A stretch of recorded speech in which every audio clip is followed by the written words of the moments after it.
Hey, booktube, science fiction reads here. Today I thought I'd do a kind of 5 lesser known science fiction novels that I recommend, or just 5 recommendations, because they're not totally obscure, but they're not talked about as much as I think they should be. So I did like a top 10. I called it top 10. It really was just 10 picks of mine about a year ago. I think it was called Top 10 Lesser Known Science Fiction Novels, which I'll leave a link to. But somebody commented on that recently, and I realized that video was over a year ago, so it was time for a few more picks, which has turned out to be harder than I expected because, as I've mentioned before, like I have a terrible memory. So even though I've picked like 10 books, I'm only going to talk about 5, and then the other 5 I'll do in another video. And even the 5 I talk about,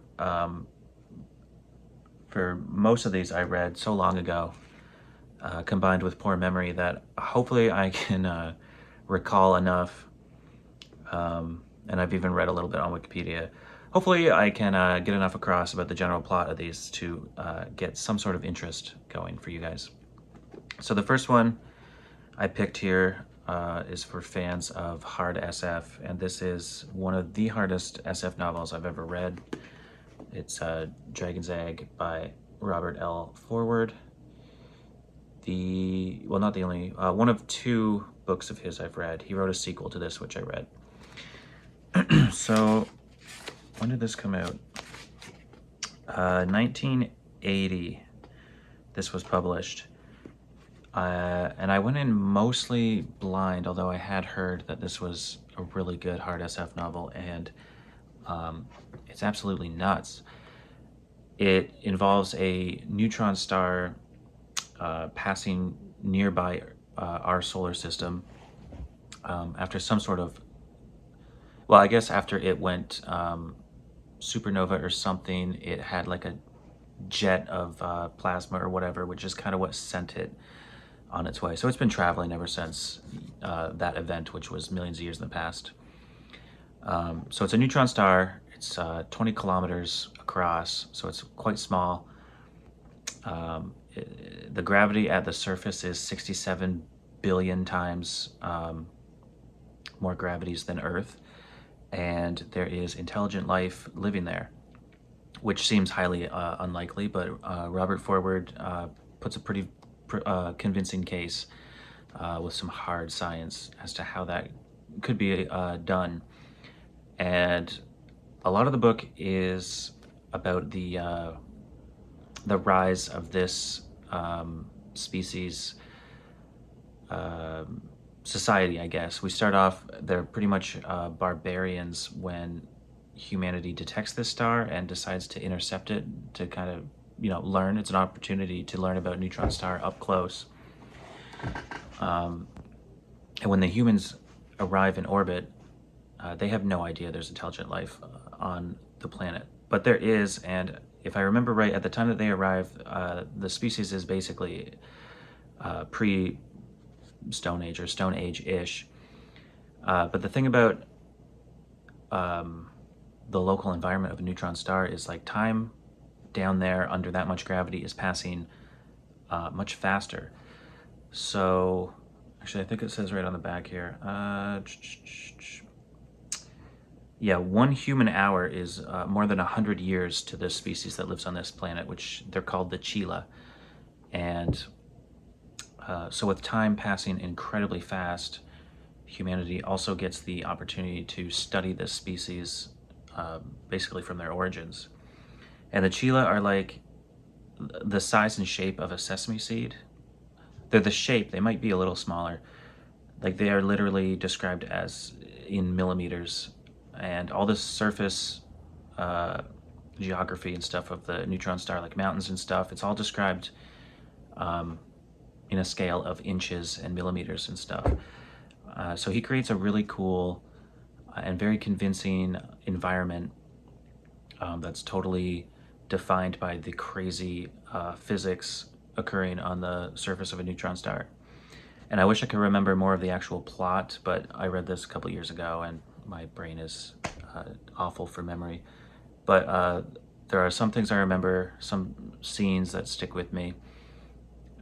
Very early on, when these guys are still in the Stone Age, one of these creatures learns how to defend itself using like a neat trick, and that's kind of like the start of Chila society. And their culture is really cool too. Like they've got a whole culture. There's a great bit in here where this group or this tribe basically become nomadic, which is either not done often, or at least this tribe had not done it, and we explore the world through them. And eventually, humanity is able to make contact with them, and there's an exchange, but it's really bizarre because of how humanity, from their point of view, is, moving in slow motion, and from our point of view, they are, they're speeding along so fast that they only get one or two sentences across to one another in one Chila lifetime. So it was really intense. The sequel, Starquake, was quite good as well, and involves, actually, is that not, yeah, these are kind of pictures of Chila right there. I mean, sure, they don't exactly look like a sesame seed, but that's because these ones currently have like these pseudopods extended. That's how they manipulate objects and stuff. But that one's more so about once they've established some high technology and how they managed to save their species. It was really cool. When they actually finally make contact and start talking back and forth, it's really neat. One of the craziest first contact stories I've ever read, and certainly one of the craziest, most appealing or most interesting and intriguing alien species. So really excellent hard SF. And I do have a couple others. I'm still rearranging stuff on my shelves, so I don't know where this stuff's ultimately going to end up, but I have his Roche World, which sounds interesting. My experience has been his books are not so easy to find, and Time Master. And I think that would be the only 4 of his that I have. So that is my first lesser known recommendation. I have seen it mentioned and talked about on BookTube, but I feel like there's a lot of booktubers out there that I follow who would enjoy it if they came across it, and probably viewers as well. Second, let's do this one because I read this most recently and I can actually remember details. Darwinia by Robert Charles Wilson, who, aside from his book Axis, Axis is the sequel. Spin. His book Spin is a Hugo winner and his most popular, but probably the only book of his that I've seen mentioned on BookTube. And I think I decided to read it after Michael at Fit to Be Read did a video about it, but it took me a while to finally read it. I think that's how that went. It had been on my radar before, but I just had never picked it up. So I read it and I loved it, and then I read a bunch more of his stuff, and so far this is my favorite of his. Darwinia takes place in the early 1900s after all of Europe vanishes overnight and is just replaced with an alien jungle. And it's hard to get to the bottom of how this happened because there's not much high technology in the early 1900s. The main character sort of witnesses the event as a kid and grows up fascinated by it. He lives in the States and eventually, as an adult, joins an expedition, a science expedition, as the expedition's photographer. They go into Darwinia, which is what the new continent is usually referred to, and try to glean some sort of answers from what happened, or try to prove that this place is real even. There's a lot of debate about whether this was a religious event or somehow could be explained by science. And with Charles Wilson, I've mentioned it so many times now in my last few videos, his science fiction elements are often in the background. Probably none more so than, from what I've read, none more so than in this. The science fiction is really in the background for most of the book. But there's some high-tech, hard SF, deep time far future stuff going on that's really, really cool. I really liked how this turned out. What you think is happening is not exactly what's happening at all. It's very neat, and he writes great characters. So I think that's all I'll say about that one. He's a hard one to recommend because he doesn't, on paper, he wouldn't even be my kind of author, really, because the stuff is in the background, but I just, I'm learning more and more that I like a lot more than I thought I did, and I really enjoy this author and this particular book. They're all good, though. I'd recommend any of them. So that's my second lesser known science fiction pick or recommendation. I may have heard of this once on BookTube before, but otherwise I'd never really heard about it until I started looking into the author myself. All right, my third pick, this has been mentioned now and then. Most recently, the first book was read and talked about by Matt at Bookpilled, and I think he enjoyed it. I don't know if he read the other two or plans to, but I have this omnibus edition with really irrelevant cover art, aside from the fact that the main character is a black female. I mean, not very inspiring cover art, but this is one of the first pieces of SF I read as an adult, and I read this years before I really actually committed and started reading science fiction. It was like I dipped my toe into the genre, or into reading at all, really. I was not a big reader at the time. I was probably 22 when I read this, so over 10 years ago. And then it was only more recently that I really realized science fiction is my thing. Anyway, this, I'm mainly only going to talk about the first book here, which is called Dawn. I mean, altogether, all three books are only 700 pages.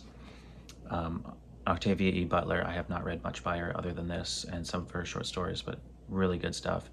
This is about the Earth gets to a point where too much, I think maybe there was a war or something. It's all in the prologue. And the environment, Earth's environment is basically destroyed and not really habitable. I'm pretty sure there's a war. There's not much humanity left, but it just so happens there's a mysterious alien race passing through the system, or maybe they were specifically on their way to Earth. And they basically arrived just in time to save, if not resurrect, the human species. And the main character is Lilith. She wakes up, like, I believe 250 years after the Earth ended. She didn't exactly die, but she was saved and kind of, I think, just put on ice. And she wakes up multiple times, having interactions, slowly being introduced to these new aliens that she's basically held captive by, or if I remember right, that's how she feels to begin with, because she's waking up in kind of like a cell, and she's being fed bits of information, and as they're basically, this is occurring with other humans simultaneously, they're trying to establish a dialogue and get to know the human race. So they meet the Oankali, which is an alien species that's kind of like an upright, they're not bipedal, but they're kind of like a pillar with just tons of pseudopods and stuff. They're very bizarre. They have 3 genders, and the third gender, that gender's goal or objective or whatever, its place in society is to mix genes and create new life, new individuals. But this race is driven by not just a desire, but almost like a biological imperative to splice their genes with other species' genes and just create something new. So part of this, it's not totally benevolent, and that's kind of what the whole story is about. What are the ethics and the morals of, messing with the human species like that? Yes, they saved us, but at a price, because they're absolutely going to mess with our genes, mess with our ability to reproduce, and not even give us back the Earth or free will right away. Not until I think we've earned it, sort of thing. Again, it's been so long since I read it, but really, really great characters, character relationships. I remember the first book a lot more than the other two, but I really enjoyed this trilogy, and I've been planning to reread it for so long. Octavia Butler's stuff is hard to find, but in the last few years, a lot of it's been reprinted, I believe. So not as hard as it was, but like I think in the wild, I've only found one of her books once, and I bought this probably, yeah, I bought this new years and years ago. So certainly that is one I've heard mentioned from time to time on BookTube, but I think it deserves to be wider read, as probably does most of her stuff.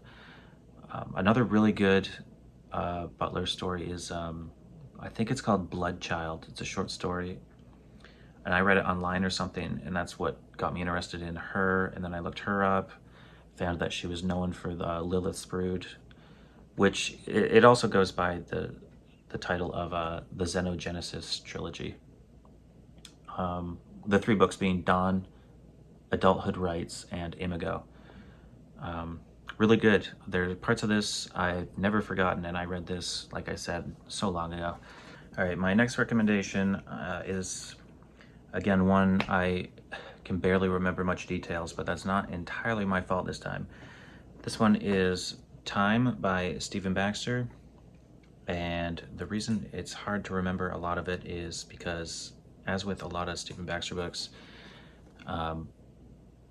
there's only, like, this is only half plot, and the rest is exposition and crazy science lectures, which is a real turnoff for a lot of people.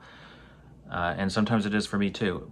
But in this case, it did not diminish the reading experience for me. I absolutely loved this one. Just the prologue itself sets up that humanity has somehow survived into the deep, deep past, or future, sorry. And through some crazy means, have outlived basically the death of the universe, and then ponder to themselves that maybe it didn't have to be this way. Maybe things could have been done differently. And then there's agents of this far future who are manipulating the past, so to speak, and those events are this here, what takes place in the book. And that's just the prologue. Like, it's nuts. This is from a weird type of trilogy, or just a weird idea where it is part of a trilogy, but each book is about the same character but in a different adjacent universe where events happened somewhat differently.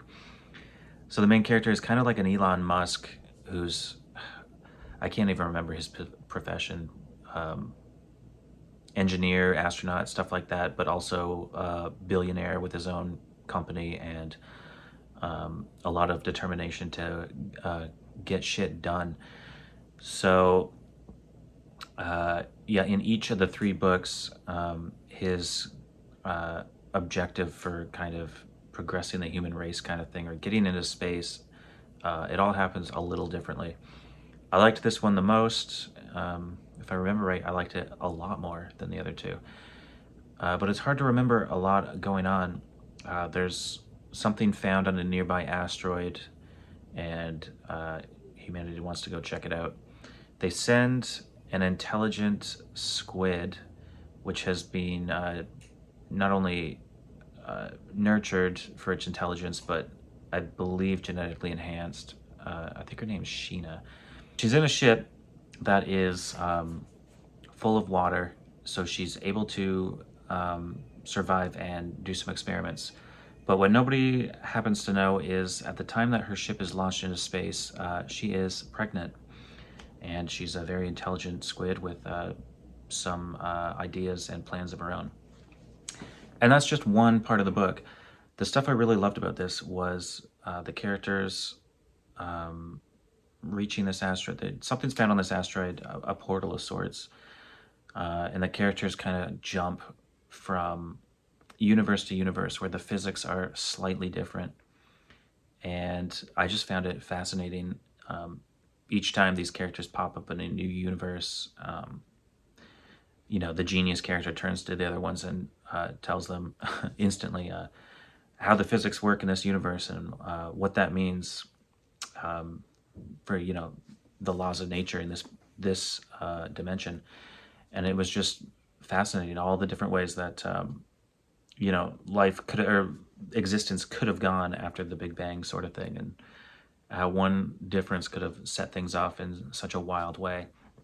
And he also describes far future humanity and also just the lifespan of a galaxy and the death of a galaxy. Like, really, I want to say poetically, but it's been a long time since I read it. But I just remember the thing that really struck me about this book was just his ability to fill you with a sense of wonder about deep time and stuff happening in the far, far future, or what humanity might look like in the far, far future. But I'm pretty sure it was just descriptions of alternate types of physics and just the lifespan of different features of the universe that really struck me.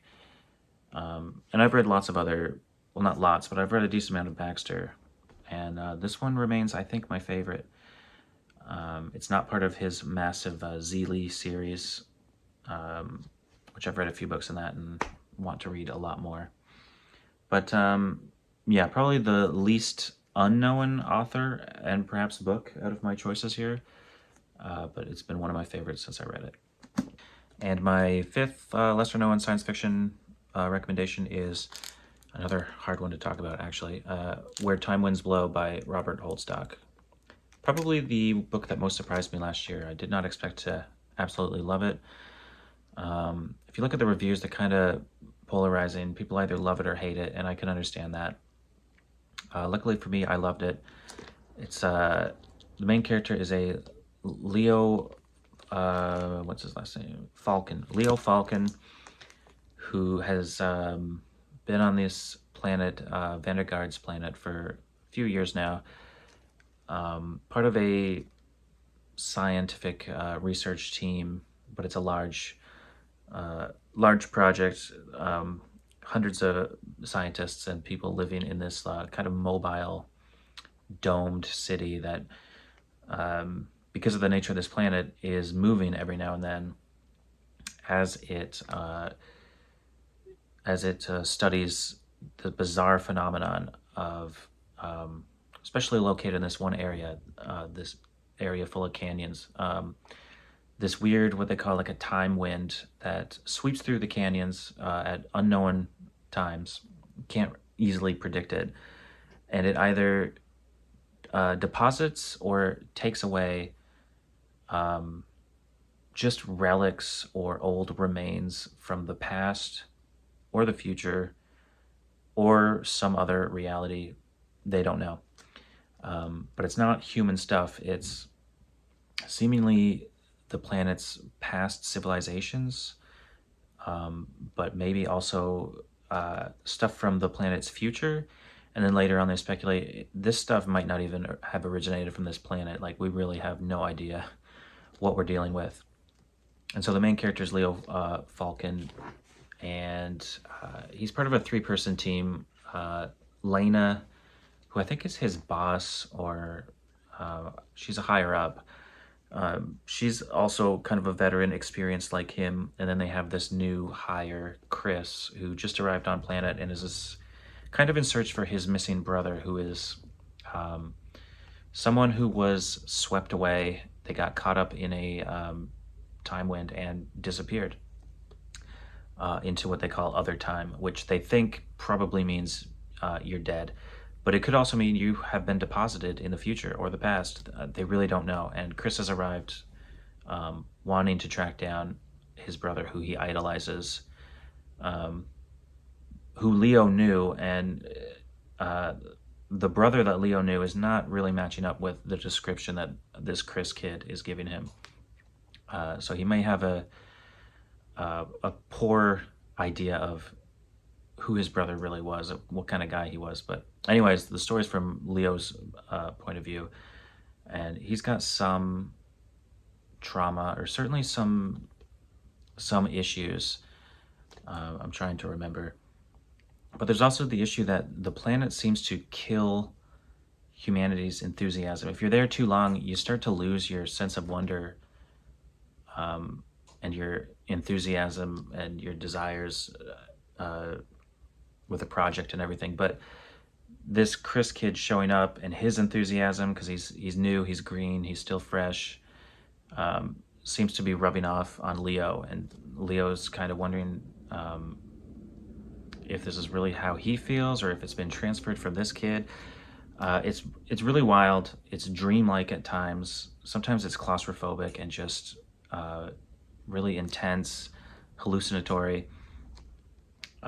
We do get some revelations about what the time winds are, and the whole time, like with this type of book, there's several times where you think you figured it out, and I was pleasantly surprised that when it was all revealed, it was nowhere near what I thought was happening was actually the case. So I really enjoyed this.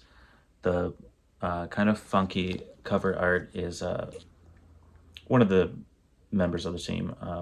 Early on in the book, all three of them are on these like balloon-tired three-wheeled trikes on this beach, and a wind sweeps by and deposits just an old, so kind of not a submarine, but some sort of aquatic and land capable vehicle that they go and investigate before another wind washes it away, sort of thing. And that kind of sets off the whole adventure. But this one was, yeah, really bizarre. I could see why some people do not like it, but for me, it worked. And I've since collected a few more Holdstock books.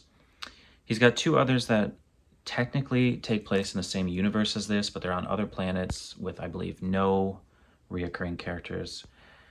I think it's probably just similar themes about consciousness and memory and humanity and that sort of thing. I have one of them, which I think is called Earthwind, and I started it a couple weeks ago and just couldn't get into it. But he's also probably most known for Mythico Wood and those books, which I have one or two of those. So I'm excited to read more Holdstock, and that would be all 5 of my recommendations. I'll probably do more.